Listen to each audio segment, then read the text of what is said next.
एमाले अर्थ विभागका सदस्य एवं अधिकारी खोजिरहेका छन्। देशी विदेशी शक्ति गुहाएर राष्ट्रपति र प्रधानमन्त्री पालो बनेर राज्यको दोहन गर्ने र परिवारवाद लाद्ने नेता एस देउबा, माओवादी नेता पी दाहाल र नेत्री ए राणा देउबा खोजेर कारबाही गर्नुपर्ने होइन र? एकजना माननीय ज्यू रोस्टम कब्जा गर्न पाइन्छ कि पाइँदैन सभामुख महोदय? सीसीटीभी लगायतका प्रमाणहरू नष्ट गर्ने र कमिसन 6 अर्बभन्दा बढी गडबडी गर्ने माओवादी नेता जे शर्माको खोजी गरेर कारबाही गर्नुपर्ने होइन र? महँगी र कालोबजारले प्रोत्साहन गर्ने आपूर्ति मन्त्री काङ्ग्रेस नेता डी बडुलाई कारबाही गर्नुपर्ने होइन र? मल अभाव र पुस्तक अभाव गराई किसान र विद्यार्थीहरूको भविष्यमाथि खेलवाड गर्ने याम यादव र डी पौडेलहरूलाई कारबाही गर्नुपर्ने होइन र? एमसीसी पास गर्न व्याख्यात्मक टिप्पणी गर्ने र एसपीसी सम्झौता गरेर मुलुकलाई महाशक्ति राष्ट्रको सैन्य रणनीतिको अंशियार बनाउने यस देउबा र यान खड्का लगायतलाई कारबाही गर्नुपर्ने होइन र? स्कुल पठाउने हो भने पीएचडी पास गरेको प्रमाणपत्रको अपमान हुने भयो सभामुख महोदय। यदि भन्ने होइन भने सभामुखज्यूको आसन नै कब्जा हुने हो कि भन्ने बडो चिन्ताको विषय बनेको छ। एमसीसीको आधारमा सोफामा टेकेर सोफाको नामबाट अर्को सैन्य एग्रिमेन्ट गर्ने भन्ने तर्फ पनि चाहिँ प्रयास चलिरहेको छ। अमेरिकाले लगातार रूपले आफ्नो सैन्य गठबन्धनमा या नेटो लगायतका पश्चिममा नेटोको गठबन्धन, पूर्वमा आइपिएसको गठबन्धन गर्ने प्रक्रियामा लागिरहेको अवस्था छ। युद्धमा लैजान कोसिस गरिरहेको अवस्था छ। त्यसैले हामी त्यसमा गठबन्धनमा मुछियौँ भने हाम्रो नेपालको राष्ट्रिय अस्मिता गम्भीर धरापमा पर्छ, द्वन्द्वग्रस्त क्षेत्र बन्न सक्छ, युक्रेन बन्न सक्छ। पेट्रोलमा प्रति लिटर 15 रुपियाँ र डिजल मट्टितेलमा प्रति लिटर 18 रुपियाँ मूल्य घटाएर नेपाल आयल निगमलाई पठायो। तर आज 1 हप्ता भयो मूल्य घटाइएको छैन, जबकि बढाइएको भए स्टकको समेत कुनै ख्याल नगरिकन रातारात मूल्य बढाउने काम हुन्थ्यो र त्यसले पेट्रोल पम्पका केही मुठीभर व्यवसायीहरूलाई लाभ हुने गरी सरकार त्यो ढङ्गको काममा लाग्थ्यो। जनतालाई परिरहेको मर्कामा सदन केही बोल्दैन या सदनले केही निर्णायक हस्तक्षेप गर्न सक्दैन भने सदनको विश्वसनीयता कसरी हुनसक्छ सभामुख महोदय? अभावबाट जनता आक्रान्त छन्, खास गरेर मलको अभाव, पाठ्यपुस्तकको अभाव।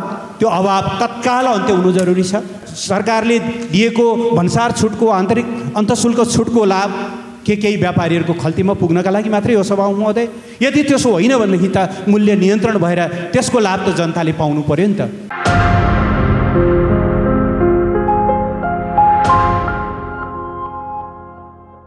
सभामुख महोदय, केही साथीहरू एमाले अर्थ विभागका सदस्य एवं अधिकारी खोजिरहेका छन्। देशी विदेशी शक्ति गुहाएर राष्ट्रपति र प्रधानमन्त्री पालो बनेर राज्यको दोहन गर्ने र परिवारवाद लाद्ने नेता एस देउबा, माओवादी नेता पी दाहाल र नेत्री ए राणा देउबा खोजेर कारबाही गर्नुपर्ने होइन र?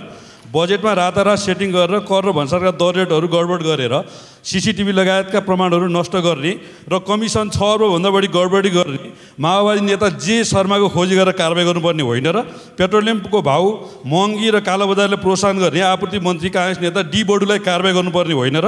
मल अभाव र पुस्तक अभाव गराई किसान र विद्यार्थीहरूको भविष्यमाथि खेलवाड गर्ने याम यादव र डी पौडेलहरूलाई कारबाही गर्नुपर्ने होइन र? प्रधान न्यायाधीशलाई महाभियोग लगाई प्रक्रिया अवरोध गरेर कामु खाइरहेका डी कार्कीहरूलाई कारबाही गर्नुपर्ने होइन र?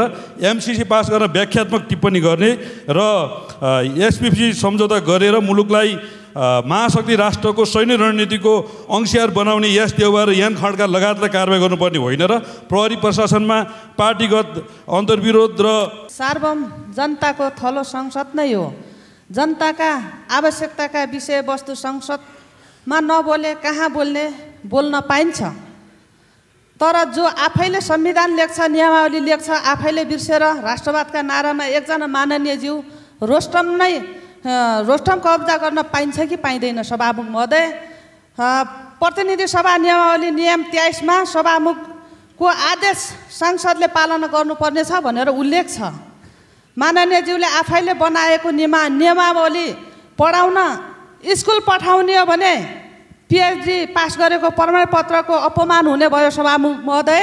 यदि भन्ने होइन भने अब त सम्माननीय सभामुखज्यूको आसन नै कब्जा हुने हो कि भन्ने बडो चिन्ताको विषय बनेको छ सभामुख महोदय। धन्यवाद। सम्माननीय सभामुख महोदय, हालै प्रतिनिधि सभाको उपसभामुख पदमा माननीय पुष्प भुषालज्यू निर्वाचित हुनुभएकोमा उहाँको कार्यकालको सफलताको शुभकामना व्यक्त गर्न चाहन्छु। साथै आज मैले परराष्ट्र मन्त्रालयको एउटा निर्णयको बारेमा ध्यान आकर्षण गराउन गइरहेको छु। हालै परराष्ट्र मन्त्रालयका प्रवक्ता सेवा लम्सालज्यूले एउटा प्रेस मिडियामा एउटा वक्तव्य दिनुभएको छ कि एसपिपी गएको असारको 6 गते मन्त्री परिषदले गरेको एसपिपी सम्बन्धी निर्णय अमेरिकासँग एसपिपी सम्झौता अहिले गर्न सकिँदैन भन्ने पत्रचार गर्ने भन्ने मन्त्री परिषदको जो निर्णय हो त्यो निर्णय अहिले पछिल्लो समयमा आएर तत्कालै पत्रचार गर्न नसकिने विभिन्न पक्षहरूसँग संवाद गरेर सल्लाह गरेर परामर्श गरेर मात्रै गरिने अहिले तत्काल पत्रचार गर्न नसकिने भनेर चाहिँ परराष्ट्र मन्त्रालयको प्रवक्ताले जो अभिव्यक्ति दिनुभएको छ यो मन्त्री परिषदको निर्णयभन्दा विपरीत भयो भन्ने लाग्छ। किन त भन्दाखेरि मन्त्री परिषदको निर्णयलाई क्रियान्वयन गर्ने दायित्व जिम्मेवारी सम्बन्धित मन्त्रालयहरूको हो तर परराष्ट्र मन्त्रालयले यो निर्णय कार्यान्वयन गरिरहेको छैन। त्यस कारणले गर्दाखेरि सम्मानीय सभामुखज्यू मार्फत यो चाहिँ अविलम्ब चाहिँ परराष्ट्र मन्त्रालय यो एसपिपी सम्बन्धी पत्रचार चाहिँ अविलम्ब गरियोस् भनेर चाहिँ रुलिङको माग गर्न चाहन्छु। किन त भन्दाखेरि चाहिँ यो यसको पछाडि अरू गम्भीर प्रकारका तयारीहरू पनि गरिरहेको विभिन्न अनौपचारिक माध्यमहरूबाट मिडियाहरूले भनिरहेका चाहिँ छन्। एसपिपी सम्झौता नहुने भन्ने कुरा भइसकेपछि अरू विकल्प नामहरूबाट कन्टेन्ट त्यही राखेर चाहिँ सैन्य सम्झौताको कन्टेन्ट राखेर अरू विभिन्न नामहरूबाट पनि वर्कआउट गरिरहेको बुझिन्छ। म्युचुअल डिफेन्स ट्रिटी नामबाट पनि त्यो प्रयास चलिरहेको छ। स्ट्राटेजिक डिफेन्स प्याक्ट भनेर पनि त्यो प्रयास चलिरहेको छ। त्यो चाहिँ त्यो नाम चेन्ज गर्ने र कन्टेन्ट उही राखेर चाहिँ फेरि पनि एग्रिमेन्ट गर्ने प्रयास चाहिँ अमेरिकी पक्षबाट त्यो प्रयासहरू चलिरहेको छ। यदि ती कुराहरू हुन सकेन भने स्टाटस अफ फोर्स एग्रिमेन्ट भनेर चाहिँ सोफा भनेर भनिन्छ। एमसिसीको आधारमा सोफामा टेकेर सोफाको नामबाट अर्को सैन्य एग्रिमेन्ट गर्ने भन्ने तर्फ पनि चाहिँ प्रयास चलिरहेको छ। एमसिसी सम्बन्धी बारबुँदी सम्झौताको बारे 12 बुँदी घोषणापत्रको बारेमा अहिलेसम्म पत्रचार भइरहेको छैन। छिटोभन्दा छिटो त्यो पत्रचार गरेर त्यसमा स्वीकार्य अस्वीकार्य यो क्लियर गर्नुपर्ने आवश्यकता छ।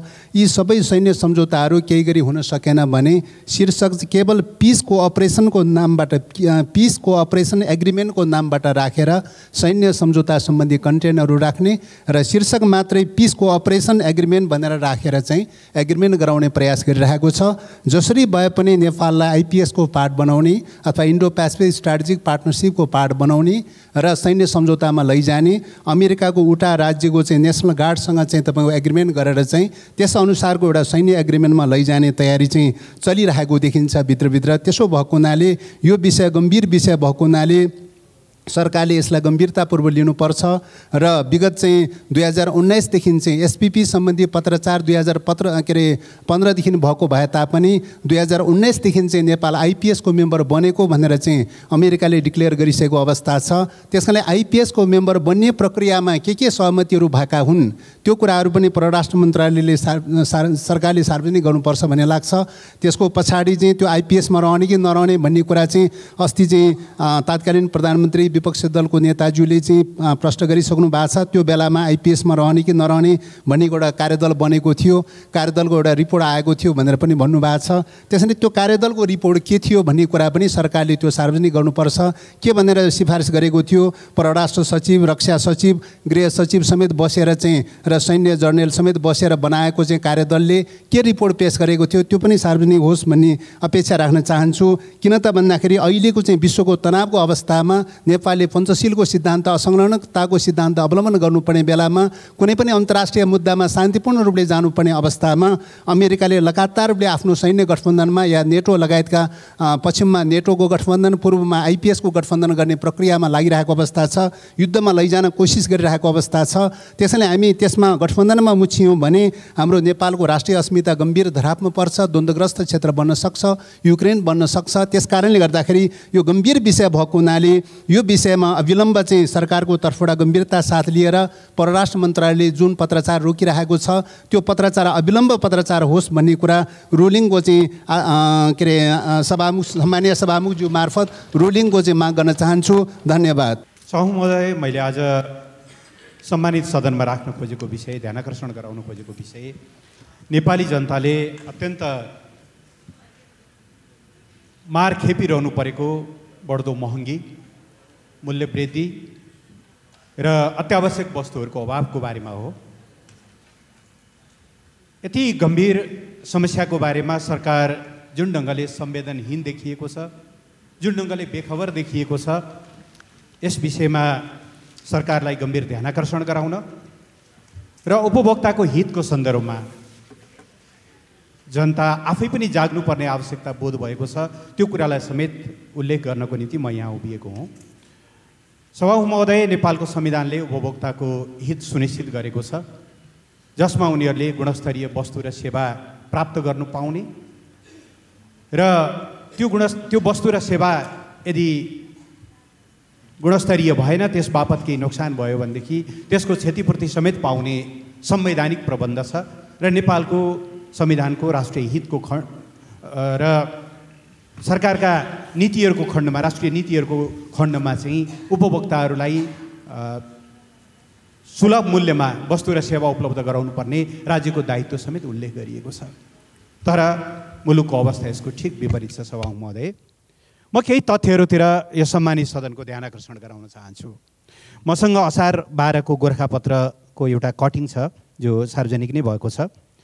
त्यसले भन्छ गएको 1 वर्षमा 2078 असारदेखि 2079 असारको बिचमा ताइचिन चिउरामा प्रति केजी 70 रुपियाँ बढेर 120 बाट 150 भएको छ। चामलको पिठो 60 बाट 130 भएको छ। काँचो तोरी 240 बाट 380 भएको छ। भटमास तेल 220 बाट 350 भएको छ। सनफ्लावर तेल 230 बाट 350 भएको छ। मसुरो दाल 140 बाट 175 भएको छ। रहर दाल 170 बाट 185 भएको छ। नेपाली घिउ 900 बाट 1200 पुगेको छ। चिनी 90 बाट 105 पुगेको छ। केराउ प्रति केजी 120 बाट 200 पुगेको छ। यो खाद्यान्न सेक्टरको यस्तो देखिन्छ सभामुख महोदय।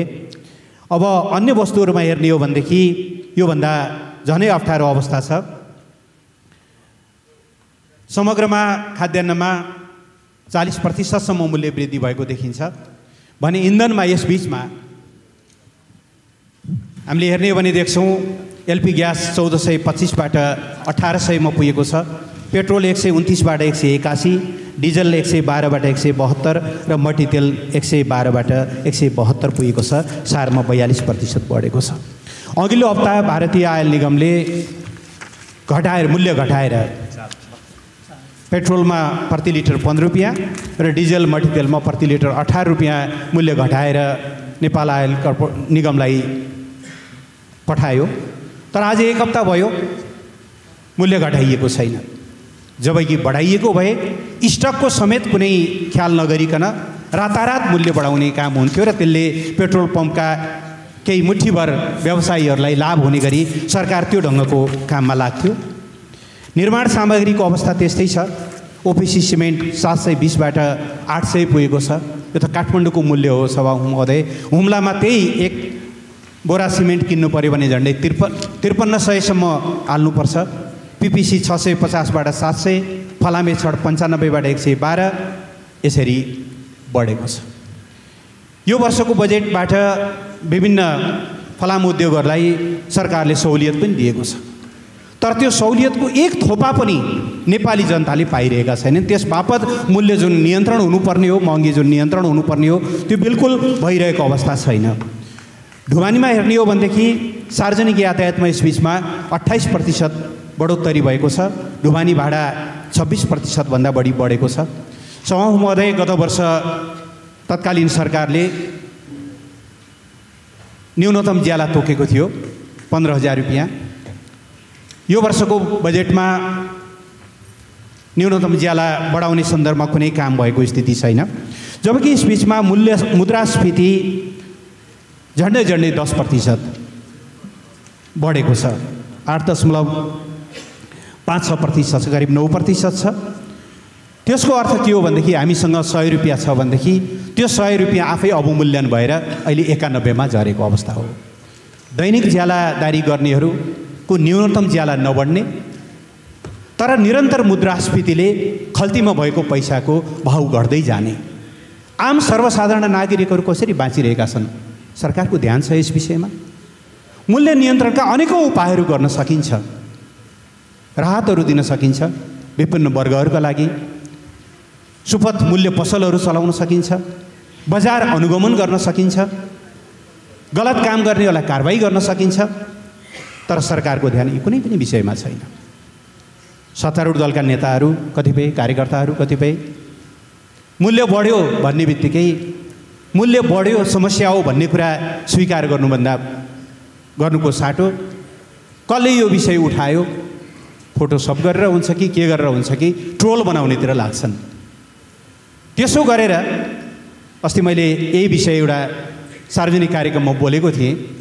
साथीहरूले मैले खाना खाइरहेको, अमेरिकामा खाना खाइरहेको एउटा फोटो छापेर 2 थरी तरकारीको कुरा गर्नुभयो। त्यसो गरेर उहाँहरूको भान्सामा सस्तो हुन्छ भने मेरो शुभकामना छ, सस्तो होस्। तर के तपाईँहरूले विषयान्तर गरेर नेपालमा अचाक्ली ढङ्गले बढिरहेको मूल्य नियन्त्रण हुन्छ र? यी सारा समस्याहरूको निम्ति गम्भीरतापूर्वक सोच्नुपर्ने बेलामा बहस त हामीले कहाँ चलाइरहेका छौँ? एम अधिकारीको हो भन्दै खोजिरहेका छौँ। सम्बन्धित व्यक्ति भन्नुहुन्छ म त्यो पार्टीमा छैन 2073 सालदेखि। सम्बन्धित पार्टी भन्छ ती मान्छे हाम्रो पार्टीमा छैनन् 2073 सालदेखि। सभामुखले बारम्बार हामीले हाम्रो पार्टीलाई विभाजन गर्ने षड्यन्त्रमूलक अध्यादेश आइसकेपछि लामो समय यही सदनमा, यही रोस्टरमा, यही वेलमा उभिएर हामीले नारा लगायौँ। सभामुखले पटक पटक यो विषय अदालतमा विचाराधीन छ, यसमा मैले केही गर्न सक्दिनँ, यो विषय प्रवेश गराउन सक्दिनँ भनेर पटक पटक रुलिङ गर्नुभएको छ। सभाको रुलिङ त कायमै होला नि? कायम छ कि छैन? छैन भनेदेखि बेग्लै कुरा हो। छ भने एउटा विषयमा विषयान्तर गरेर आज मुलुकले भोगिरहेका समस्याहरू के हुन्, जनताको यो पीडाले हामी सबैलाई छुनुपर्छ कि पर्दैन? यो त साझा विषय होला, यो प्रतिपक्षको मात्रै विषय हो भन्ने म ठान्दिनँ। वास्तवमा आज मध्यम वर्गलाई समेत आच्चु परिरहेको छ भने हामी कहाँ 17% भन्दा बढी निरपेक्ष गरिबीको रेखामुनि नागरिकहरू छन्। बहुआयामिक गरिबीले आक्रान्त भएका नागरिकहरूको सङ्ख्या त्यत्तिकै ठुलो छ। उहाँहरूको हकमा थोरै भए पनि के गर्न सकिन्छ? साझा विषय त त्यो बन्नुपर्ने होइन। यस्तो विषयमा पनि हामी विभाजित हुनुपर्ने आवश्यक हो र?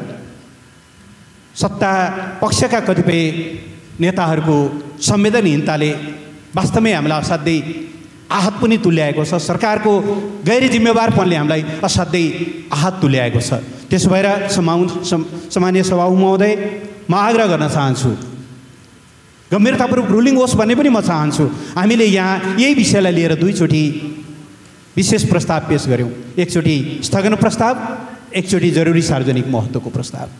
सदनले 2टै प्रस्तावहरू पारित गर्यो।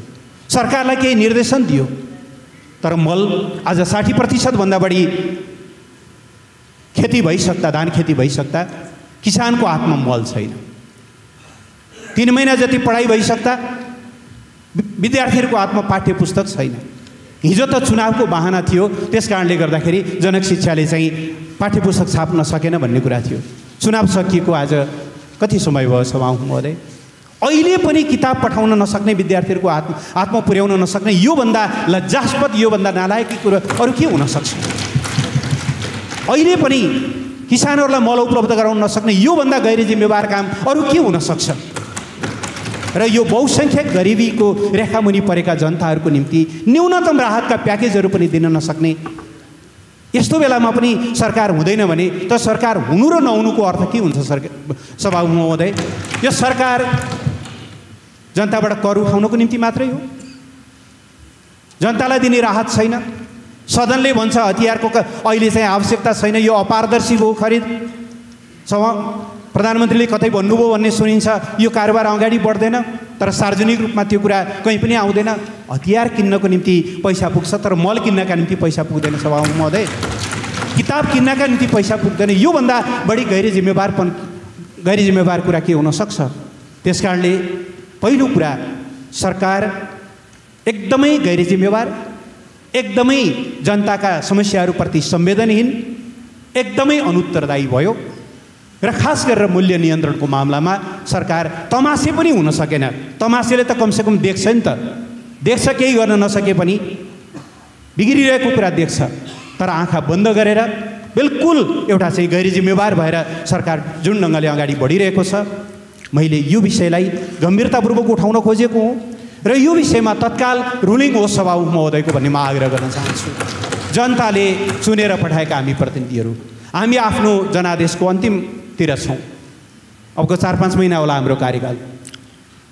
आफूले पठाएका निर्वाचित गरेका जनप्रतिनिधिहरू जसलाई जनताले आफ्नो सार्वभौम अधिकार अख्तियारी दिएर पठाएका छन्, जनतालाई परिरहेको मर्कामा सदन केही बोल्दैन या सदनले केही निर्णायक हस्तक्षेप गर्न सक्दैन भने सदनको विश्वसनीयता कसरी हुनसक्छ सभामुख महोदय?